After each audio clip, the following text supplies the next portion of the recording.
aula de hoje falando sobre o último trabalho, tá? Nesse bimestre, eu descartei a lista de exercícios. Então, vocês vão fazer só o trabalho para entregar, tá? É claro que tem os estudos dirigidos e a atividade de fixação, tá?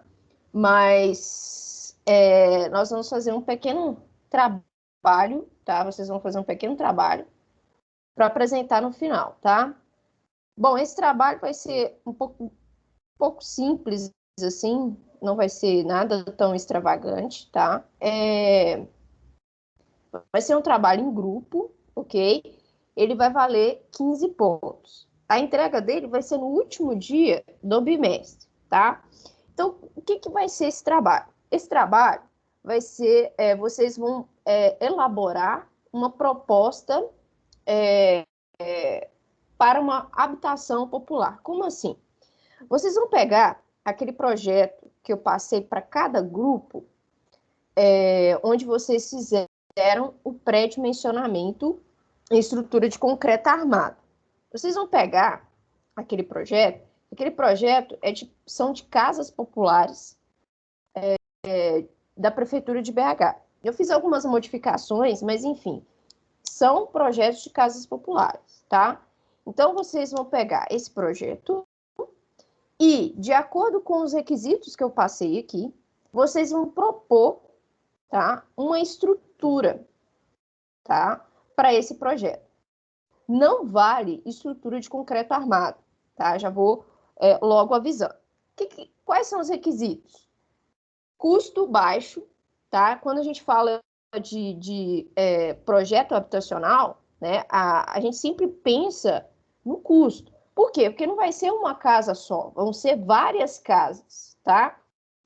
Uma casa é um projeto arquitetônico, mas essa casa vai se replicar, tá? Então é importante que vocês pensem também no custo, tá? Tanto na questão global, né? Não só o custo da estrutura, mas também da execução dela, né? Verificar se tem mão de obra especializada, etc, etc, tá? Boa ventilação, construção rápida, isso também é importante quando a gente fala de estrutura. Fácil manutenção, tá? Isso também tem que ser atendido, isso tem que ser pensado. Capacidade de ampliação, aparência agradável, temperatura agradável, sem umidade e segurança. Segurança, requisito estrutural, né? A estrutura ela tem que ter capacidade resistente, né? Para aquelas ações que vão existir ali naquele projeto, tá?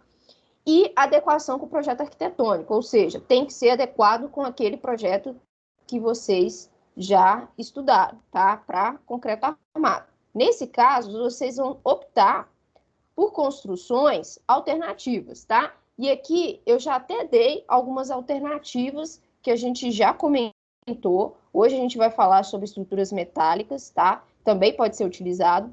Estruturas de madeira, tá? Também pode ser usado. Estruturas de concreto pré-moldado pode ser usado também, tá? Por que estrutura de pré-moldado pode ser usado? Pensando naqueles requisitos lá, né? Rapidez na construção, né? Também pode ser usado. Só não pode ser usado concreto armado em loco. Esse não pode ser usado. Steel frame, a gente vai comentar um pouco mais à frente. Hoje eu também vou falar um pouquinho, tá? Alvenaria estrutural, dentre outros, tá? Então, vocês vão olhar para essa gama de estruturas que nós temos, tá? E vai ver qual que se adequaria ao projeto e esses requisitos, tá? Então, o que vocês vão me entregar? Vocês vão entregar um relato, tá? Onde, né, tem que ter organização, tem que ter, né, algo bonitinho, né, organizado, tá? Organização vale ponto, ok? Então, primeira coisa que o trabalho deve conter, a descrição do projeto, tá? Então, primeira coisa, vocês vão falar e descrever o projeto. Como assim descrever o projeto? Bom, vocês vão introduzir, né, o trabalho. Então, vocês vão comentar da planta, ó, a planta, né, o trabalho visa atender um projeto habitacional, para uma planta arquitetônica que tem área de tantos metros quadrados, de um pavimento, né? Descrever aquilo que está no projeto arquitetônico, né? Falar que tem quantos cômodos tem esse projeto, descrever o projeto, tá? Se quiser colocar, né, representação, né, da planta baixa no trabalho, não tem problema, tá? Vai complementar a descrição, mas tem que ter a descrição, né, escrita, tá? Falando da área, da quantidade de pavimentos, a quantidade de cômodos que tem esse projeto, né? Quantos quartos, né? Etc, etc, tá? Isso tem que ter na descrição do projeto, tá? E aí, vocês vão para a apresentação do sistema estrutural adotado. Como assim? Vocês vão falar qual foi a estrutura que vocês adotaram para aquele projeto. Foi uma estrutura metálica? Foi uma estrutura de madeira? Por quê? Vai ser a justificativa. Por quê? Aí vocês vão falar, por que essa estrutura? Né? Aí vocês começam a descrever a estrutura, fala das vantagens, das características dela, o quanto ela se adequa a esse projeto, tá? Então, tem que falar da justificativa por ter utilizado aquela estrutura, tem que falar das vantagens, tá, dessa estrutura para esse projeto, tem que falar o quanto essa estrutura se adequa aos requisitos, né, com relação ao custo, com relação a execução rápida, com a fácil manutenção, né? Isso também tem que ser abordado. Outra coisa que tem que ser abordada é com relação ao critério de elaboração do projeto. O que seria isso? O critério para executar essa estrutura. Tem algum critério específico? Precisa de alguma coisa específica? Por exemplo, vai precisar de mão de obra especializada. Porém, isso vai abater no custo. Vai precisar de uma empresa especializada para fazer esse tipo de coisa, né? Isso tem que estar claro também no projeto, no trabalho, tá? Então, esses dois tópicos que eu quero que tenha no trabalho, tá? Professora, como que eu posso organizar isso aí? Vocês podem organizar como um relatório, tá? Isso pode ser feito, que eu acho que é uma organização melhor, porque aí vocês colocam um tópico introdução, colocam um tópico descrição do projeto, colocam um tópico sistema estrutural e vem colocando subtópicos, tá? Então, isso também pode ser adotado, tá? Critérios de avaliação. Então, eu vou avaliar a organização do trabalho, tá? Com relação à organização das ideias, tá? Isso é importante.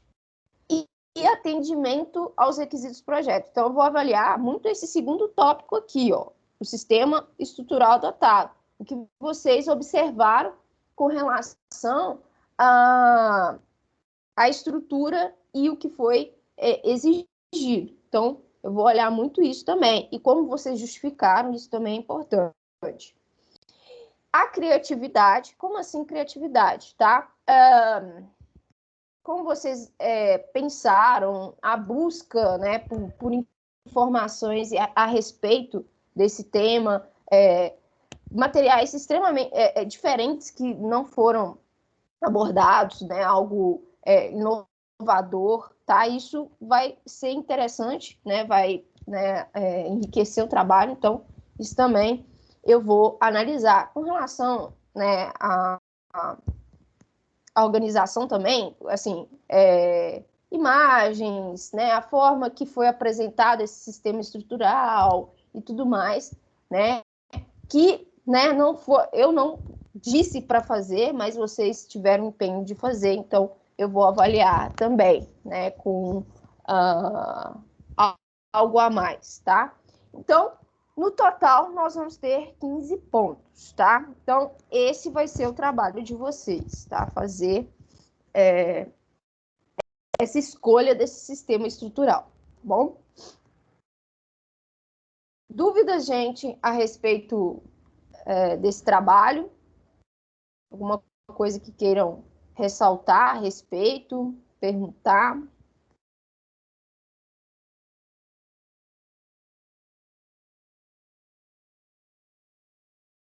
Por enquanto não, professora. Quando a gente começar, a gente procura se tiver alguma coisa. Beleza. Eu vou postar esse trabalho, esse roteiro para vocês hoje lá no Cigar, tá? E vamos começar para a aula de hoje, então, tá? E qualquer dúvida que forem surgindo, vocês vão perguntando. Isso vai ser interessante porque a gente vai falar de algumas estruturas ao longo da aula, né? E aí vocês podem questionar a respeito de algumas coisas, né, para o uso desse trabalho. Bom, a aula de hoje vai ser falando sobre estruturas metálicas e estruturas de madeira. Eu passei, acho que semana passada, semana retrasada, um estudo dirigido falando sobre estruturas metálicas. E na semana passada, mandei um falando sobre estrutura de madeira. Uma breve introdução a respeito dessas estruturas. Então, hoje eu vou comentar sobre essas duas estruturas, tá? Então, vamos falar das estruturas metálicas, tá? Eu não gosto de chamar muito essas estruturas de estruturas metálicas. Eu gosto de chamar de estruturas de aço, que é o nome mais correto. Porque estruturas metálicas abrange todas as estruturas em metal, tá? Então, aqui a gente vai abordar mais especificamente as estruturas de aço, tá? Então, o que seria o aço? O aço, ele vai ser uma composição de carbono e de ferro, tá? E essa composição, né, essa porcentagem desses dois materiais é que vai me resultar num aço estrutural, tá? Aço estrutural é diferente de aço utilizado, por exemplo, na construção de um carro, tá? Então, isso é importante destacar, porque cada tipo de aço, né, ele se diferencia pela quantidade de carbono que é incorporado na sua composição, tá? Então, quanto mais carbono, mais quebradiço esse aço fica. Menos carbono, né, também vai me gerar menor resistência, porém vai me dar maior ductilidade. Bom, aí, né, tem esse outro pivô aqui, né, que se eu acrescentar mais carbono, né, se eu elevar o carbono aqui, né, eu também aumento a resistência, tá?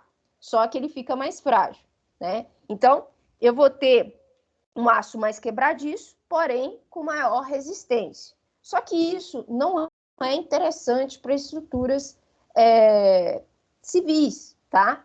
Então, a gente precisa equilibrar essas quantidades, essa quantidade de carbono, uma quantidade máxima, que no caso aqui é 0,29%, tá? Para a gente não perder, né, as suas características para as estruturas, tá? E aí eu vou entrar em maiores detalhes a respeito disso. Ductilidade, tá? É algo bem importante que a gente precisa destacar, né, nas estruturas, né? Porque essa maior ductilidade vai permitir que esse aço se deforme de acordo com as ações aplicadas nele. E isso é interessante, né? Como a gente já comentou lá em estruturas de concreto armado, né? Que se a estrutura se deforma, ela me dá um sinal, né? Que aquela estrutura está recebendo uma carga muito além, né? E aí me dá um aviso prévio para eu tomar alguma atitude. Então, isso para as estruturas é super importante, tá? Porém, né, com menos carbono, a gente tem menos resistência, tá? Isso aqui é algo que a gente tem que ponderar, né? Quanto menos esse aço vai ficar menos resistente? Quanto menos, né? E isso vai ser interessante nos meus projetos, então isso tem que ser avaliado, tá? Então, de forma geral, o aço, né, estrutural, ele é formado por 95% de ferro e, no máximo, 0,29% de carbono. Por que eu estou falando no máximo? Porque a quantidade de carbono aí, né, o teor dessa porcentagem de carbono, vai me dar tipos de aços diferentes, tá? Então, eu tenho aqui a classificação dos aços. O primeiro aço que nós temos e o mais famoso, mais comum, é o aço carbono, tá? Que na composição dele tem apenas ferro e carbono, tá? Então, a gente tem a resistência máxima ao escoamento do aço. Essa resistência ao escoamento, tá? Ela é pega lá no diagrama tensão e deformação do aço, tá? Então, a gente tem um diagrama de tensão e deformação. Opa, aqui no retinho, não dá para voltar. Mas aqui é digamos que aqui é reto, tá, gente? E aí, o aço faz isso aqui e depois ele faz isso aqui, né? Então, o escoamento do aço, ele é antes dele chegar nesse patamar aqui, ó. Antes dele chegar nessa parte onde ele fica numa região plástica, tá? A gente sempre dimensiona as peças em uma região elástica, tá? Que seria essa região aqui, onde nós temos uma reta, né? Uma reta linear, tá? Então, daqui para cima, né? Nós vamos ter uma região plástica, e aí já não é interessante porque as deformações são permanentes. Então, aqui nós temos o nosso FY ou a nossa resistência ao escoamento, tá? E é essa resistência que é importante para o aço.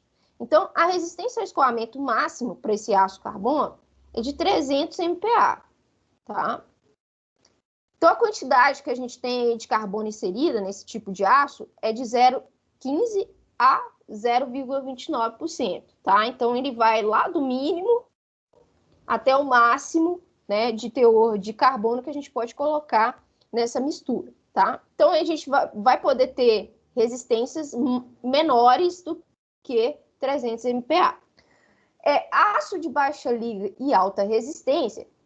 Baixa liga significa que há incorporação de outras ligas metálicas na composição desse aço, tá? Então, a gente tem o ferro, nós temos o carbono, e aí a gente pode incorporar outra liga de aço. Um exemplo, a gente pode colocar zinco, pode colocar... me fugiu o nome do outro que a gente pode colocar. Cobre, etc, etc, tá? A gente pode inserir elementos de baixa liga nesse aço. E aí, o que vai me gerar? Vai me gerar um aço de alta resistência. E isso é interessante. Por quê? Porque eu acabo né, reduzindo um pouco a quantidade de carbono. Olha só. Eu acabo reduzindo, eu vou até 0,05%, né? E coloco outras ligas metálicas que vão dar, né, uma maior resistência a esse aço, tá? E não é só resistência mecânica, tá? Tem aços que a gente incorpora um outro tipo de liga que melhora a característica desse aço, a corrosão. Ou seja, a gente também consegue um aço com resistência à corrosão. Então, isso também é interessante. Porém, o custo desse aço é maior, tá? Então, a gente tem resistência ao escoamento de 275 MPa e 450 MPa, ou seja, né, maior que o aço carbono, tá? Então, isso é interessante, né, de acordo com o projeto, de acordo com o requisito, tá? Das condições desse projeto. Bom, então vamos falar um pouco das vantagens das estruturas metálicas, tá? E essas vantagens, vocês vão perceber que elas estão muito ligadas quando a gente pensa em estrutura de concreto armado, tá? Primeira vantagem, elevada resistência. A gente viu lá atrás, né, que a resistência máxima do aço, né, um aço carbono, 300 MPa. Quando eu falava para vocês, o concreto C25, ou seja, né, qual que é a resistência do concreto aqui? Um FCK de 25 MPa. Olha a diferença da resistência de um com o outro. Mas aí vocês podem falar, não, a resistência do concreto aqui é a compressão. Esse daqui também é. Então, é uma diferença gritante, tá? Alto grau de confiança. Por que tem alto grau de confiança? Bom, essas estruturas metálicas, elas são feitas em fábrica, em uma siderúrgica, tá? E quando elas saem de lá, elas saem com as características do aço que foi empregado, tá? Então já sai com a resistência final, a gente já sabe a resistência final, já sabe, né, qual é o seu alongamento, etc, etc. Todas essas características já são descritas no momento em que sai da indústria. Diferente do concreto. Por quê? Quando a gente faz o concreto em loco, tá? Vou imaginar lá a pessoa fazendo o concreto no canteiro de obra. Vocês têm alguma garantia de que aquele concreto vai sair com uma resistência de 25 MPa? Não tem. Por quê? Primeiro, vocês estão confeccionando aquele material. E para vocês terem a garantia que ele vai ter 25 MPa, vocês teriam que esperar 7 dias, 14 dias, né? 27 dias, né? Quando é o ensaio de compressão, né? De acordo com as idades, para eu saber qual que é a resistência desse concreto, tá? Caso contrário, eu não tenho nada. Eu não tenho nada quando eu confecciono. Ah, professora, mas e o concreto usinado? Concreto usinado, da mesma forma. Eles têm um controle, é claro, com relação à composição do concreto, porém, eles ainda não podem te afirmar com certeza que aquele concreto que saiu dali da empresa deles vai te dar uma resistência de 25 MPa. Por que não pode te garantir? Porque pode ter alguma falha na hora de fazer as dosagens, né? Alguma falha no momento da concretagem e do lançamento, tá? Então, quando chega lá no canteiro, eles fazem o lançamento lá do concreto na sua obra, porém não tem garantia que vai chegar naquele 25 MPa. Aí eles tiram os corpos de prova, né, aqueles montes de corpos de prova, levam para a empresa para eles fazerem um relatório de resistência e característica do concreto. Ou seja, você só vai saber se seu concreto tá bom, né, depois da última idade, que é os 27 dias, tá? Ah, mas e se der errado? Aí se der errado, meu jovem, é um problema danado. Vocês vão ter que refazer os cálculos para aquela resistência, ver se dá certo, ou então vai ter que tirar tudo e refazer de novo, tá? Então, no concreto, a gente não tem concreto feito em loco, tá, gente? A gente não tem alto grau de confiança, tá? Diferente das estruturas metálicas, a gente já tem um alto grau de confiança. Canteiro de obras menor, limpo e organizado. Aqui, ó, eu trouxe uma estrutura para vocês, a imagem de uma estrutura, que é uma estrutura steel frame, tá? Perceba que o canteiro não tem quase nada, só tem as peças metálicas aqui para montar.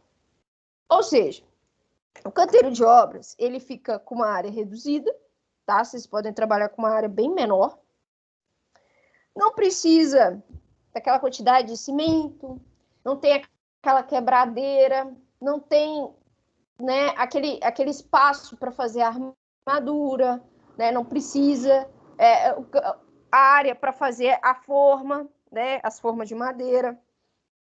Não precisa de nada disso na estrutura metálica. Então, há uma organização, né, desse canteiro, uma redução, né, dessas etapas, né, o que também agiliza o processo, tá? E também reduz os custos. Estruturas mais leves, estruturas de aço são mais leves do que concreto. Eu vou mostrar as seções dos aços e vocês vão ver que as seções são bem reduzidas em comparado com uma estrutura de concreto, tá? Então, isso reduz o peso da estrutura e, consequentemente, reduz o peso na fundação, tá? E quando a gente fala dessa redução de forma global, a gente está falando de uma redução de custo, tá? Porque quanto maior é a carga na fundação, maior será a fundação. Maior será a fundação. Não tem jeito. maior será a fundação. E aí nós vamos gastar a parte cara, né, de um projeto, né, essa parte, né, de fundação da estrutura, né, de fazer essa parte, né, que a gente chama de infraestrutura, né? Então, ela é uma parte mais cara ali, né? E que tem que ter uma resistência, né, adequada e tudo mais, tá? Então, reduzir, né, o peso da estrutura acaba reduzindo o custo, né, nas fundações. Facilidade de reforço e ampliação. Gente, estrutura metálica é muito fácil de fazer reforço e de se ampliar, tá? Se eu tiver um projeto bem feitinho, né, eu posso fazer, né, por exemplo, numa casa, deixei a viga lá e tal, e aí a pessoa quer ampliar aquele espaço, quer derrubar aquela parede. É fácil, por quê? Porque eu consigo ver, diferenciar, distinguir estrutura, né, de aço com alvenaria, consigo fazer essa divisão, né, consigo ampliar o espaço, porque o vão de aço ele é muito maior do que um vão de uma viga de concreto, tá? Eu posso fazer um reforço, escorar aquela viga, fazer um corte, fazer uma adaptação, é claro, tudo isso verificando em projeto, tá? Então, é mais fácil de fazer, de fazer essas ampliações, de tirar alguma peça, né? Fazer um reforço ali, é muito mais fácil. E não tem aquele trabalho de fazer, concretar, fazer a forma, né? Ter aquela sujeira toda, né? Então, tem que pensar, né? Comparando com o estudo de concreto. Então, né, o concreto teria todo aquele trabalho de fazer a forma, de lançar as armaduras, de concretar novamente, isso tudo é um trabalho, é uma dificuldade. No aço, não. Eu pego o perfil, coloco ali, pronto, já fiz um reforço ali. Ah, tiro o pilar dali. Eu sei que a viga de aço ela vai aguentar um vão maior, então ok. Né? Então, isso é bem mais fácil nas estruturas metálicas. Outra característica, reciclagem e aproveitamento. Olha, construir, isso eu já vi muito aqui em BH, tá? Da pessoa trazer uma estrutura, tá? Para montar uma loja. Por exemplo, tem um lote vazio. Vou fazer minha estrutura para fazer a loja. Faz a estrutura, a loja não dá certo ali, eles vão, desmonta a estrutura toda e vai para outro lugar. Por que não? Né? Isso é outra vantagem da estrutura metálica. Eu consigo desmontá-la, é claro, isso se for uma ligação parafusada, que a gente vai falar depois. Consigo desmontá-la e reutilizá-la em outro lugar, tá? Pego ela ali e monto em outro lugar. Ah, não quero montar em outro lugar. Posso revender, posso reaproveitar em outro lugar, posso revender, sem problema algum, tá? Rapidez na execução. Bom, as estruturas metálicas, elas são montadas. Então, ela já vem pronta de fábrica nas medidas que foram propostas em projeto. Então, é simplesmente chegar e montar. Aí, vocês podem vir com as desvantagens. Bom, as desvantagens já tem o primeiro aí, que é o custo, né? Que é um problema que a gente enfrenta ainda das estruturas metálicas frente à estrutura de concreto armado, né? Porque as estruturas metálicas, elas são feitas em siderúrgicas, né? Então, ela tem um valor agregado ali, justamente por causa do transporte dessas peças, tá? Isso é um problema que a gente enfrenta muito no Brasil e que não devia enfrentar, né? Devia ser facilitado já. Nós temos esse problema com relação ao transporte, como eu falei, e dependendo do tamanho da peça, a gente vai precisar de equipamentos para içar essa peça, tá? E também vai precisar de mão de obra especializada. Por que eu estou falando de mão de obra especializada? Porque para montar essa estrutura não é qualquer pessoa. Não é qualquer pessoa. A pessoa ela tem que ter conhecimento em solda, né, dependendo da situação, em parafuso, né, conexão de parafusada, não é algo muito simples, igual a estrutura de concreto armado, que é bem difundido no país, tá? E isso também é um problema das estruturas metálicas, tá? Que não era para ser, né? Que é essa mão de obra tão requisitada, tá? Porque na estrutura de concreto armado, a gente não tem esse requisito, tá? Mas porque essa estrutura é bem difundida no país. As estruturas metálicas não são difundidas porque não há, né, um empenho para que essas estruturas sejam tão empregadas, tá? A gente tem, é claro, construtoras maiores que empregam esse sistema porque elas sabem das vantagens, elas já qualificam seu pessoal para isso, mas a gente sabe que essas casas de pequeno porte não têm essa consciência, tá? Igual essas estruturas de steel frame, que é esse caso aqui desse exemplo, tá? As estruturas de steel frame, elas são super interessantes para casas residenciais, mas ninguém tem esse conhecimento, tem essa noção. Isso é um problema, né? Reduziria muito o custo e a agilidade no processo de construção, né? Porque são estruturas totalmente montadas. Rapidamente a gente consegue fazer essas estruturas. Quem tiver curiosidade, tem um programa tem um programa que passa no canal, deixa eu lembrar aqui, é um canal fechado. Passa um programa que fala de reformas americanas. E essas reformas acontecem sempre ou em steel frame, tá? Que é essa casa assim, ou em wood frame, que são em madeira, tá? É o mesmo conceito. Mesmo conceito. A diferença é a estrutura que é aplicada, tá? É o mesmo conceito. E aí a gente vê a agilidade que as pessoas fazem a reforma. Ela quase coloca a casa assim só na estrutura e faz de novo, do jeito que quiser, né? Justamente por causa dessa facilidade aqui de ampliação de reforço, ela faz do jeito que ela quiser.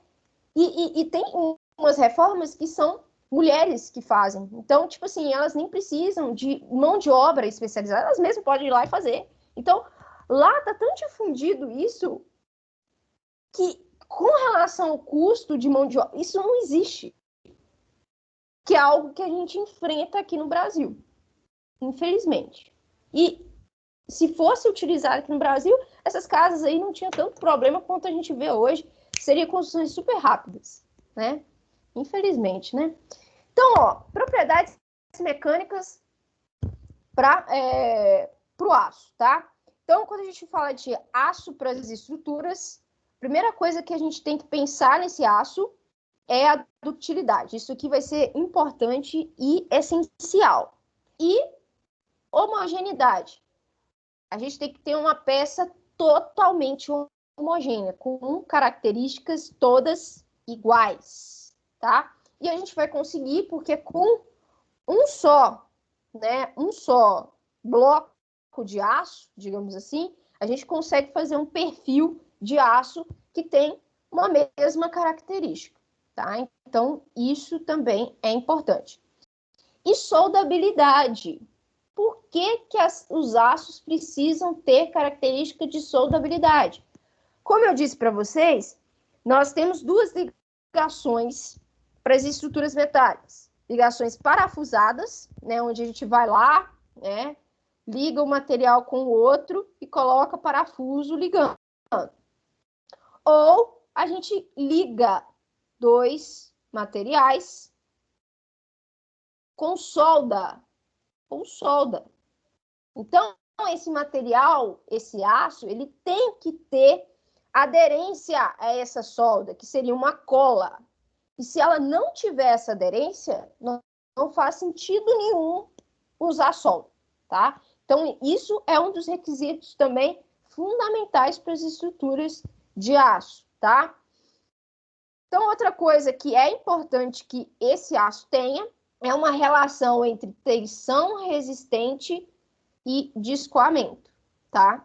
Tem que ser elevado. Então, a relação da tensão resistente, né, que seria a tensão, né, R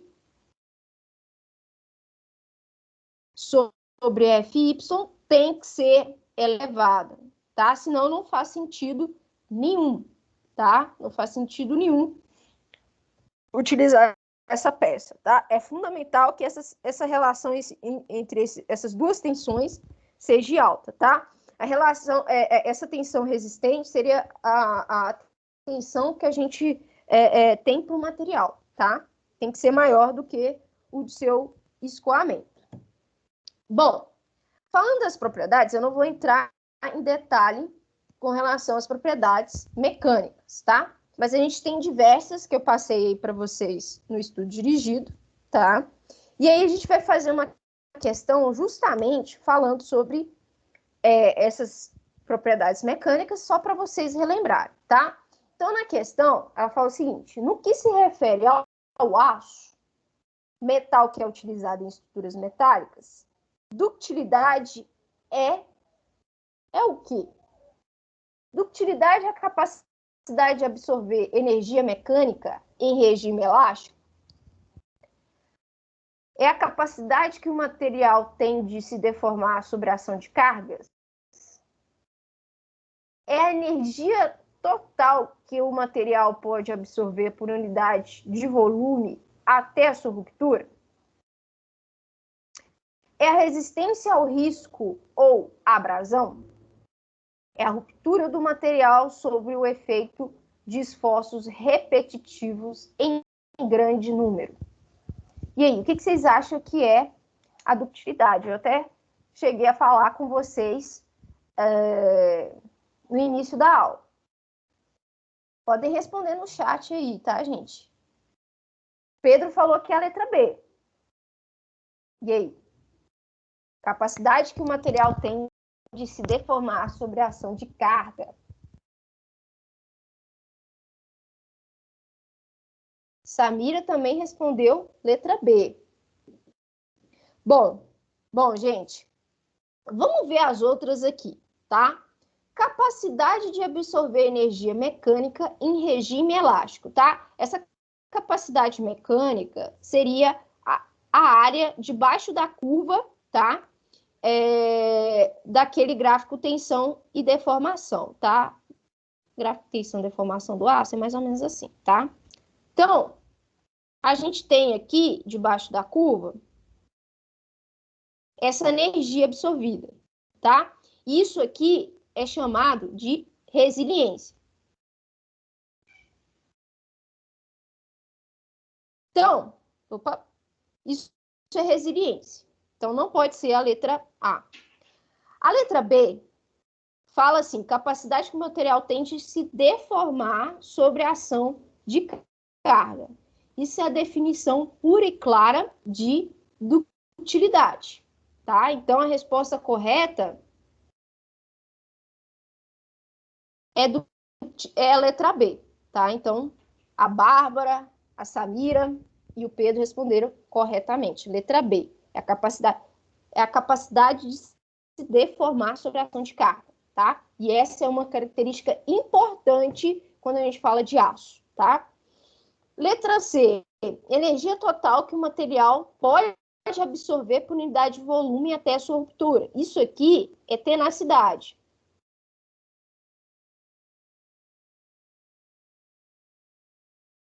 Resistência ao risco ou abrasão. Isso aqui é dureza, tá? Dureza. Ruptura do material sob efeito de esforços repetitivos em grande número. Isso é fadiga. E a fadiga é algo importante, tá? Não só para a estrutura de aço, mas para qualquer estrutura, tá? Quando a gente fala de fadiga, tá? Que é um esforço repetitivo, o que vocês veem à mente? O que seria um esforço repetitivo? Um exemplo de esforço repetitivo. Alguém tem... Não precisa ser algo estrutural, não. Imagina um esforço repetitivo. Um exemplo aqui clássico, tá? Academia. Se a gente está fazendo o exercício, a gente está fazendo esforço repetitivo, isso é de fato, né? Um exemplo clássico de esforço repetitivo é a gente pensar naquela... Ai, gente, fugiu o nome. Na porta, não tem aquela parte que abre e fecha a porta de aço? Esqueci o nome, gente. Fugiu o nome. Ai, esqueci o nome. Que fica toda hora abrindo e fechando, aquela partezinha metálica da porta. Esqueci o nome, gente.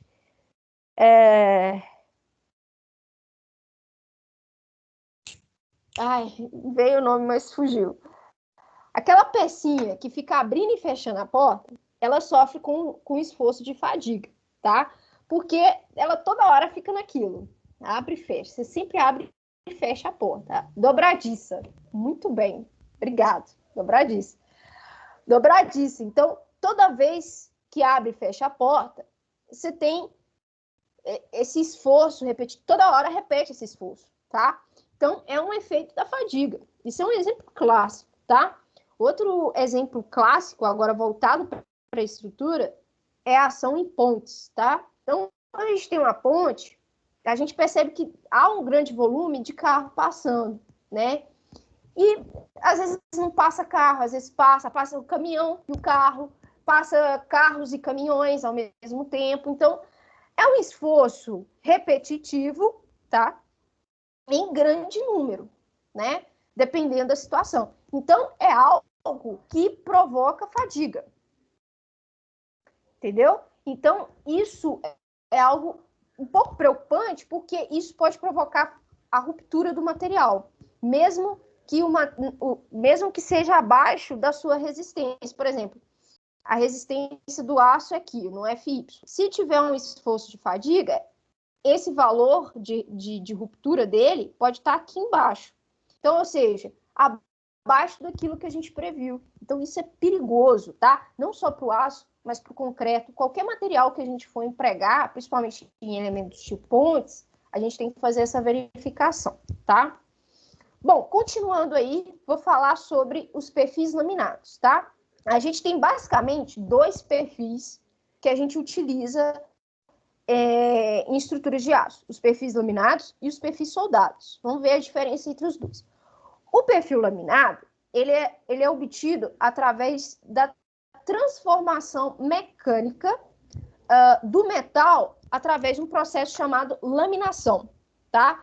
Então, a gente pega um tarugo, que a gente chama de tarugo, uma barra, né? Um bloco de aço comprido, tá? Aquece ele até ele ficar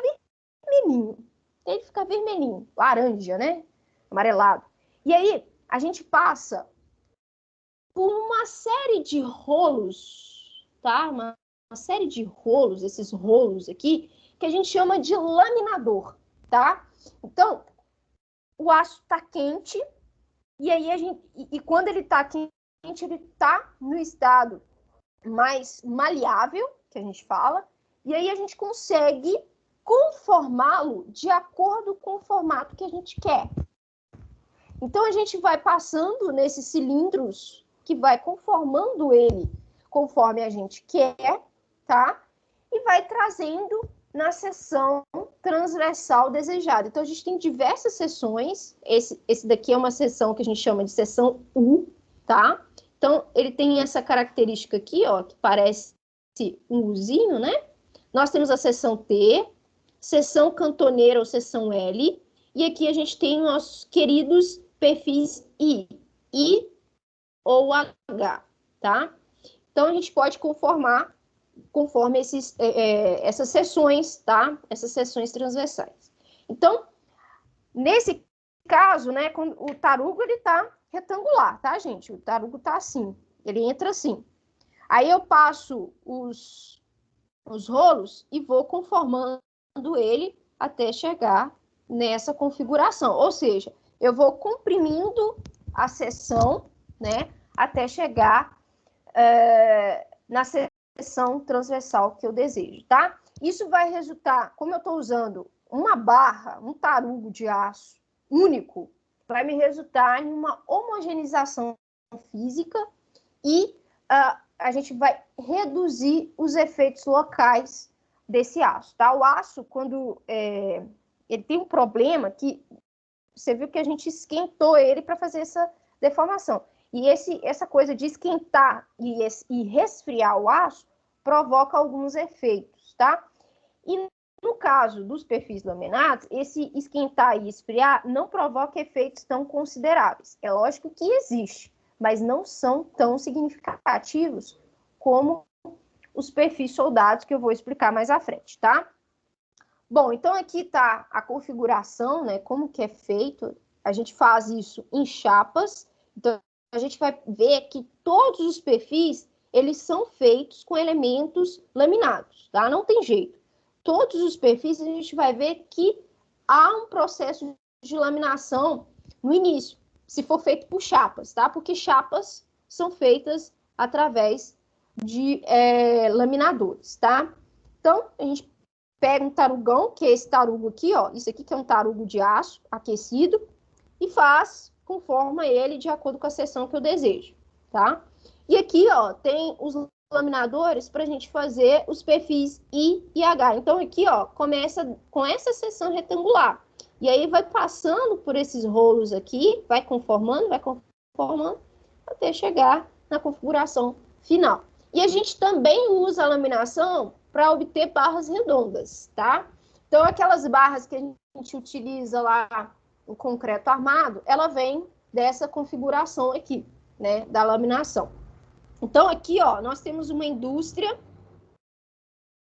uma siderúrgica, onde emprega, né, uma sequência de laminadores para fazer o perfil, tá? Então, por isso que a gente requer uma siderúrgica, né, porque a gente precisa aquecer, não é algo fácil, né, de se fazer, além de fazer a dosagem do aço, né, fazer a dosagem do aço, tem que fazer o taru, né, aquecer esse taru, e depois passar por uma sequência de laminadores. Isso requer um espaço muito grande, né? Então, por isso que ainda é um processo um pouco caro, né? Por causa toda essa sofisticação. Bom, então, a gente tem diversos perfis, tá? Então, aqui só para mostrar a nomenclatura, quando nós temos abas inclinadas, tá? O nome dos perfis vai ser de acordo com a seção. Então, esse daqui, por exemplo, é um perfil que a gente chama de perfil I, tá? Perfil I. Esse daqui tem mais cara de H, né? Um H deitado, tá? Então, esse aqui é o perfil H. Esse daqui que tá em pé não é perfil C, tá, gente? É um perfil U, tá? Só que ele tá em pé. Então, aqui é um perfil U. Aqui, ó, um perfil T, um perfil cantoneiro, um perfil L. Então, a gente dá sempre o nome de acordo com a geometria, né? A gente não foge muito daquilo que a gente vê, não. Por isso que engenheiro é bem prático, tá? Então, a gente também tem os laminados de abas paralelas. Isso aqui é o mais utilizado pela construção, tá? Tá vendo que não tem essa abinha inclinada aqui que esses aqui tem, tá? Aqui, ó, já é mais retinho. Se vocês repararem aqui, ó, aqui é mais retinho. Então, a gente vai ter nesses tipos aqui de abas paralelas o perfil W, que é igual ao perfil I, W porque isso é estrangeiro, tá? Então, a gente acabou incorporando isso no Brasil. E esse perfil aqui, que é o nosso HP, tá? Ou H. Então, esses perfis aqui, esse perfil I, por exemplo, ele vai ser bem empregado para vigas. Por quê? Porque ele tem uma altura bem mais considerável do que a sua largura, tá? Então, isso é ideal para vigas. E o perfil HP, ou H, ele vai ser... Perceba que ele tem esse estilo bem quadradão, né? A altura dele é bem similar com a largura, né? A gente vai usar em colunas, tá? Então, perfis I, vigas. Perfis H, colunas, tá? Vantagens de utilizar os perfis laminados é a variedade de bitolas que a gente tem disponível para pronta entrega. A gente tem a Gerdau, que fabrica esse tipo de perfil. Então, a gente já tem em estoque essas bitolas. A gente tem uma precisão com relação às dimensões desses perfis muito grande, tá? Porque ele é feito laminado, então é todo proporcional. Uniformidade da composição química e de mecânica, porque ele vem de um único tarugo, o mesmo aço é feito para fazer esse perfil todo, tá? Material certificado e com garantia de qualidade de fábrica, né? Ele sai da siderurgia com essa garantia. Adequados para recortes, então eu pego um perfil I e recorto ele aqui no meio, tem um perfil T, tá? Baixo níveis de tensões residuais, isso aqui é o problema de resfriar e aquecer, isso dá um problema danado, tá? Então, ele tem baixo nível, isso é interessante. Só falando aqui, só para finalizar nossa aula, os perfis soldados, eles são perfis em que a gente pega chapas de aço e solda uma na outra. Ou pega dois perfis laminados e une um no outro, tá? Então, aqui a gente tem uma gama muito maior de seções transversais. Por que a gente tem uma gama maior? Porque aqui não tem limitação com relação ao laminador, tá? Então, a gente pega as duas chapas, ou três, né? Aqui são 3 chapas, e solda uma na outra e tem o perfil soldado, tá? As vantagens do perfil soldado é que a gente vai ter uma grande resistência, porque eu vou poder personalizar esse perfil do jeito que eu quiser, vou ter seções maiores, vou ter uma grande variedade de formas. Esses perfis vão conseguir vencer vãos maiores, então eles vão ser ideais para construções em grande porte, como pontes, né? Olha o tamanho da viga aqui, comparado com o carinha. Então, a gente tem grande aplicabilidade com esses perfis soldados em construções de grande porte, tá?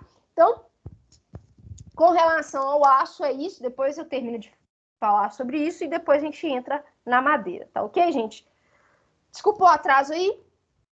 Então, a nossa aula foi sobre aço, basicamente, né? Eu queria falar sobre madeira, mas enfim, tá? Então, na próxima aula, a gente termina de falar sobre aço e fala sobre madeira também. Ok, gente? Então, até amanhã, até a próxima aula. Bom dia para vocês aí.